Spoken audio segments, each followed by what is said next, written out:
I'm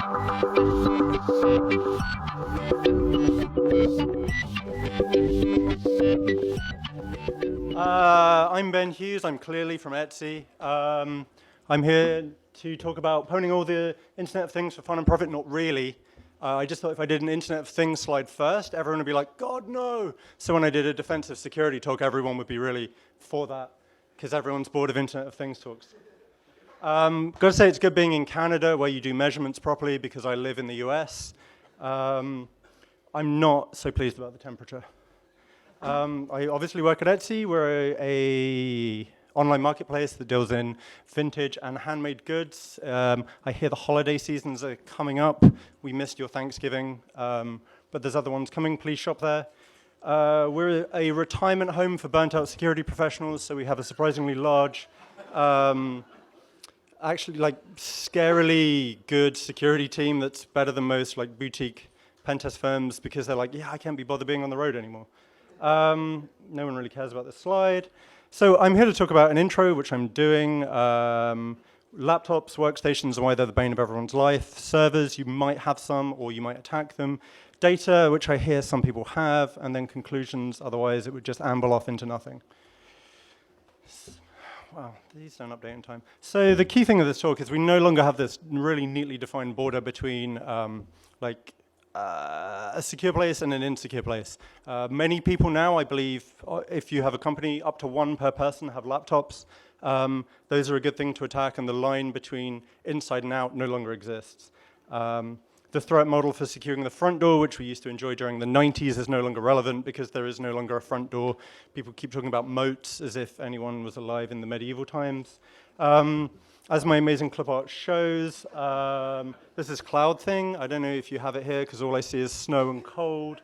And like nowadays, most people don't attack servers, or like most real people don't attack servers. You attack endpoints. Like laptops are becoming more common of phones, as the malware on Android, or Android as we call it, talk earlier discussed.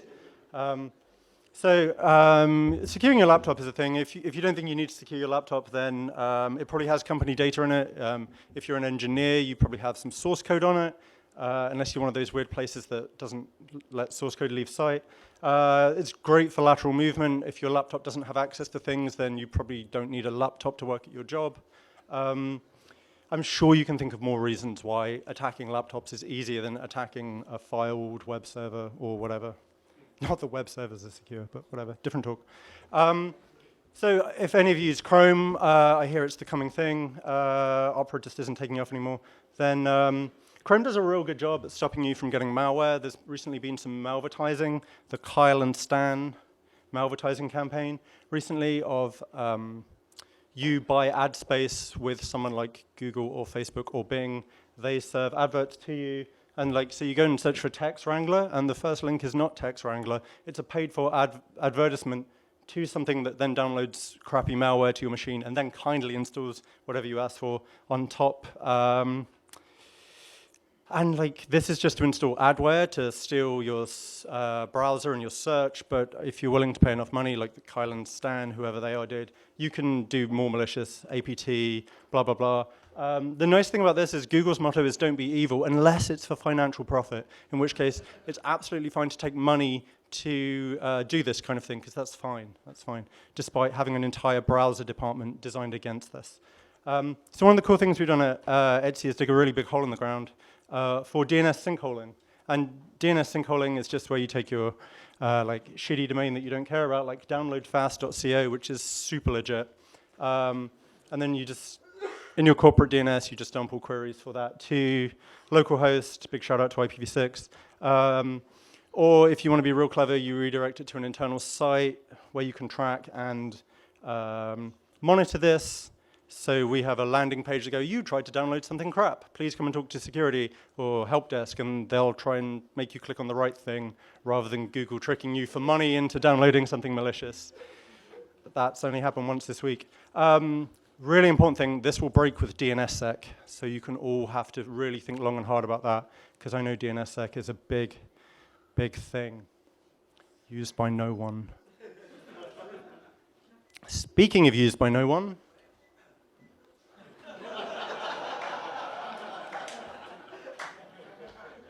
I recently did a similar talk in Europe where this slide was not as funny because they have both those things there. But North America is like, we don't want those. We've got loads of IP addresses. We made them up to begin with. Real global of you. So whether IPv6, whether you loathe it or completely indifferent to it, you can still have lots of fun with it, as many will do. And if you don't think you're using it, then you're probably wrong. If you own a modern telephone, maybe even a BlackBerry, but who knows, no one's ever used one.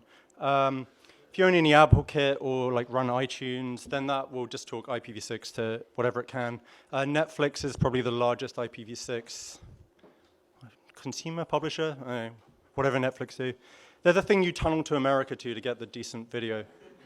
I've heard rumors. So there's been a bunch of talks by other people, and the basic attack is you can't throw up a DHCP network on IPv4 to steal everyone's traffic, but you can certainly throw up an IPv6 one. And because of things like Slack, the auto-configuration thing, you just go, hey, local network, you can go and talk IPv4 over there, but how about you go and talk IPv6 over here? And most modern stacks will pick v6 before v4, and if you kindly do DHCP v6 and go, hey, here are some domain DNS servers, you'll be like, cool, I talked to those, and then you just return every host you want to intercept. Suddenly everything goes over v6 to that hop, and then you can just translate it back to v4, and now you're man in the middling everyone's traffic. So IPv6 is pretty useful for that. I'm sure there's other uses other than Netflix.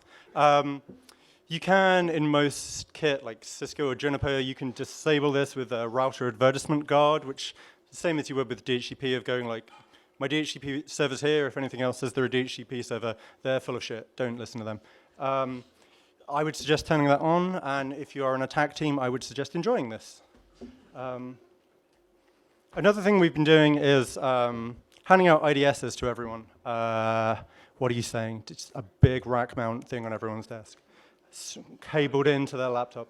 No, from the little example there, PF, because everyone uses Macs. Again, not as funny in Europe, where they have Lenovo's. Who even knows what they are?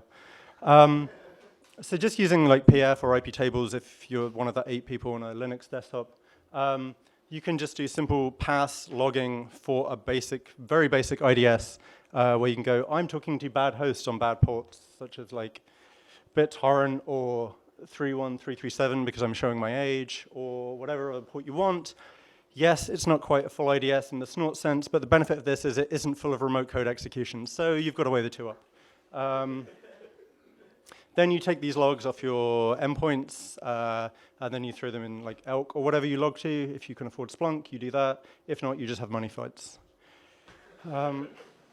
This is not, despite what it says there, this is not a genuine Etsy data center. None of that's handmade. Except maybe that delicious sweater. Do you say sweater or jumper? Cool. Good to know. I'll go and edit that slide. So if you're here, you probably have some servers or access to servers, or have some cloud, wherever the cloud lives. Managing servers, apparently quite a big topic. I hear some people have done that before. Does anyone know why all new vulnerabilities have to have a cool name? Has anyone figured that out? Was there an announcement at RSA I happily missed? If someone can answer that, that would be really nice, because it's getting really boring. I'm sure if any of you have worked in operations, you'd be like, yeah, this is really cool, look at that amazing uptime, 2,000 days. And that's why you're owned, basically. So this is stolen from the RET2 presentation from Black Hat Europe. Oh, got too close to the mic. This shows the kernel vulnerabilities going up and up over time. The RET2 was a presentation of like, you can attack applications which have ASLR or write no execute, or you can just go and attack the kernel. And seeing as there are quite a few kernel vuns across all operating systems, if you can just own the kernel, then like that's it. You don't have to worry about ASLR as much because you've got write access to the kernel, which you know it's a good talk. I suggest you go read it. But that leads into everyone worrying about the zero-day attacks, because that's cool, and that's how you get funding, and that's how you go work for VuPen, blah, blah, blah. But like, if you have a 2,000-day uptime on your machine, why are you worried about 0-day? If you have like You have like 2,000 more days to worry about first. And like why there's, however, I know half dozen teams who can go out and write mad O-Day. There's like a few more who can write shitty 2,000 day. Actually, past the point, it probably gets harder to write 2,000 day because you're like, where am I going to get that copy of Linux? Does anyone have a CD drive? So like, how can you reset this dichotomy of worrying about panicking over O-Day because threat post tells you to, and still having like uptime on your machines rather than just rebooting them every day, which operations people, some developers, probably some finance people not so keen on. So here's some of the stuff we've been looking at. Some of this will be familiar to you, and some of this we haven't yet done, so that's cool. SE Linux is a way of frustrating your sysadmins in the way that they can do nothing on their machine. Anyone who's used SE Linux will have used the command set enforce 0 so that they can actually run what they're trying to run. It's a kind of sandboxing and policy model. You say, Apache should never talk to these files, it should never run these system calls, and it's much more fine-grained than if you are UID 0, you can do whatever you want. If you're not, then you can't do as much. We've got pretty far with that model, but SE Linux is a frustrating way of extending that model to be more fine-grained. There's an argument that, again, like once you attack the kernel, you just go to the bit that says turn off SE Linux. Cool, I'm done. Because it doesn't do quite as much hardening in its policy model. A cool trick to do is enable SE Linux, put in all the policies, but not actually make it enforce, just make it log. So you get the Apache is for some reason running binsh and talking over port 888, which it shouldn't do. Or I'm guessing shouldn't do. Maybe, I don't know how you run your web service. Maybe that's a thing in Canada. You just use binsh for your web traffic. And then you put that in a log file, then you throw it in elk or whatever, and then you go, cool, that's bad, let's do something about that. That's a more workable model than having SE Linux go, nope, you can't do a thing because a developer uploaded a new version and now everything's broken. There's GR security, or GR security if you like Tigger. And that's a set of hardening patches against the Linux kernel. It's written by a crazed, underpaid guy who just releases new patches every time there's a new Linux kernel. They do lots of actual hardening. Like every time a new vulnerability comes out in the Linux kernel, he rarely goes on Twitter going, yep, still fine. And that's actually a way of making it more secure. Conversely, though, you have to recompile Linux patches, which your operations people may tell you that they don't want to do for some reason. Another fun thing you can do is ksplice, which is now owned by Oracle, which is the utter batshit idea of applying kernel patches without rebooting the machine by just splicing the changes into memory and changing the pointers that go to it. The interesting thing here is you have to have something so important you can reboot it, but something you can definitely change the kernel memory of. It's like this thing can definitely not, we can't reboot this, that would be critical, but like, cool, let's just stick something in here and see what happens. Totally fine. A friend of mine pointed out the only thing this could be good for is if you have lots of developers running Linux desktops and they never bother updating them. I would say, like, who's had a Linux desktop that hasn't crashed? This leads me on nicely to my next rant of, I don't know if you can read this, but this is a Red Hat, great, MySQL announcement with a list of unspecified vulnerabilities. Oracle don't know their own bugs that are reported to them. Why are you trusting them with your kernel memory? So annoying. All the bug updates just go, yeah, an unspecified vulnerability here that could be used to remote code or DOS something. You're like, any clue as to what? They're like severity? No. Another option is you can run OpenBSD, which has only had 2 holes in a heck of a long time. But I don't think anyone is going to go full Calgary on their entire cloud infrastructure if you can indeed run OpenBSD on cloud. Does anyone know that? No one's tried. I present to you a 5th option. You can just reboot things. But or if you use AWS, you can wait for them to reboot them at random times and not tell you when that's going to happen. But no one reboots databases because uptime. caches. So the thing is, there will always be unpatched machines because you're not gonna reboot that database server. You're not even gonna log into it. You're too scared. Everyone is. Breaches will occur. The US has had some exciting breaches recently. Luckily, PCI protected them, so they're fine. And knowing that you've been breached is more important than living under the false pretense that you're never going to be breached. It's certainly why I drink at night. So having awareness is much more useful than going, yeah, I applied an update, I'm fine. You can even, if you want to worry about O days, now's the time to do it. So one of the cool things we've got is we run Elk, which is Elasticsearch, Logstash, Kibana, and we have, can anyone see that? This is not the best projector. In America, we have better projectors. But they're all Comcast branded, so they're rubbish. This is the output of commands running as root on a machine, and this is just using Linux's auditd framework, which is built into the kernel. It does more than just command logging. It logs into any system call you wish. It outputs via the most horrible, worst designed system I've used. And you can hook into many different kinds of events. I'm just hooking into EXVEs and then outputting them and then mangling them so that they're in a useful format and then throwing them into Elk. I will open source that once I finish the bug. Apparently Python isn't enough to keep up. So I'm going to have to do what everyone else does and rewrite everything in Golang, because I'm cool like that. If you don't want to use that, then Mozilla have open sourced theirs, which is written in C because they're older than me. ThreatStack do a really nice one, which is all cloud-based, and you pay them money as a service, and that does more than just EXEV. The problems with it is it outputs multiple lines from a kernel, and then you have to read multiple lines and then tie them together with IDs, because kernel developers have never used logs in their life, which is just ridiculous. So the ThreatStack people have actually rewritten it and output it as JSON, because that's what you have to do in 2014. Here's a bunch of links. I don't expect you to remember them. I'll probably share these links out, and then you can go look at them whenever you wish.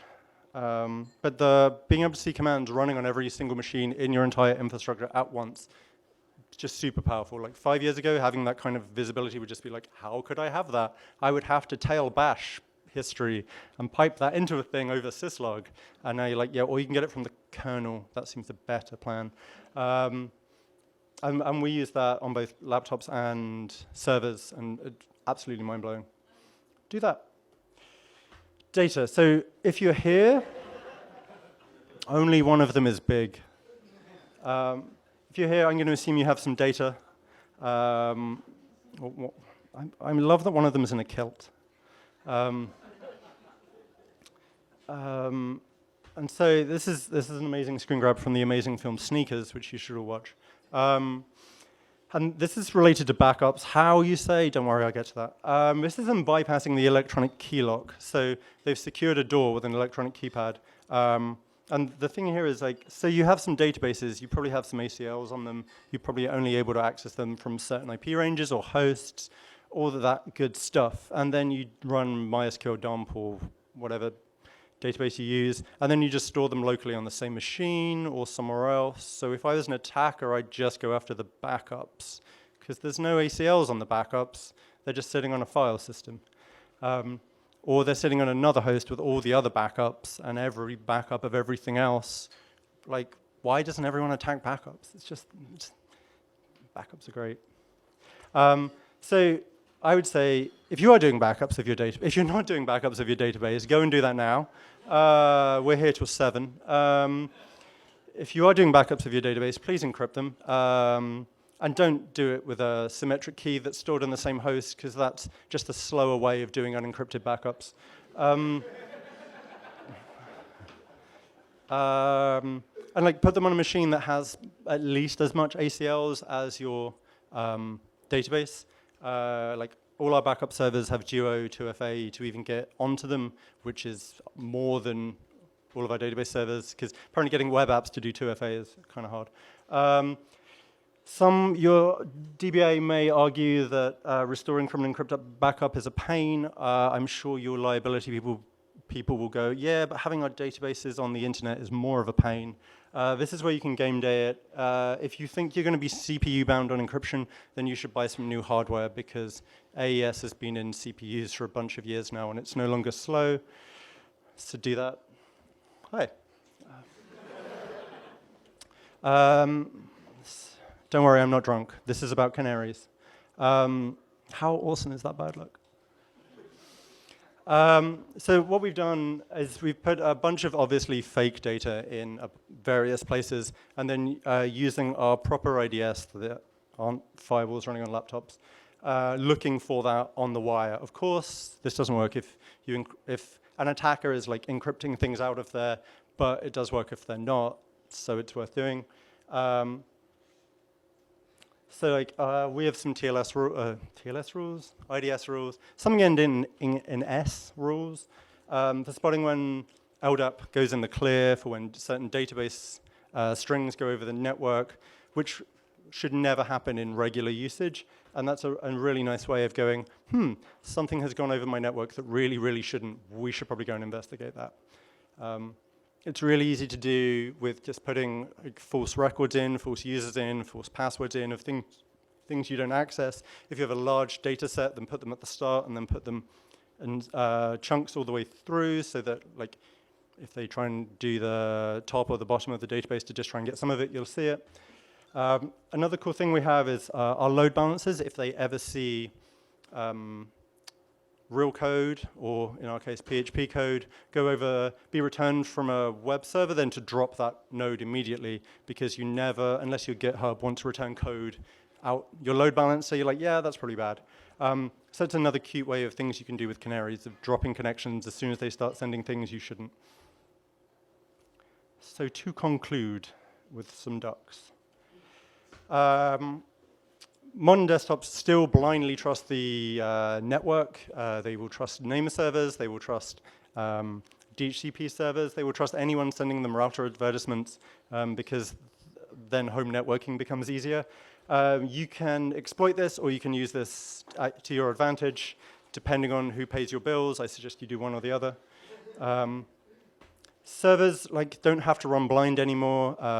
The person who was talking first about having multi-user systems and not knowing who was owning what from them, well, now we're actually at a stage where if you throw the right tools at it, you can see every command executed on every single machine in your fleet in real time, near enough real time. You don't have to run blind anymore. And be careful with data, and it will be careful with you. Make sure you know when your data leaves the building without having to spend stupid amounts of money on DLP products, because if you saw the talks at Black Hat, they're all terrible.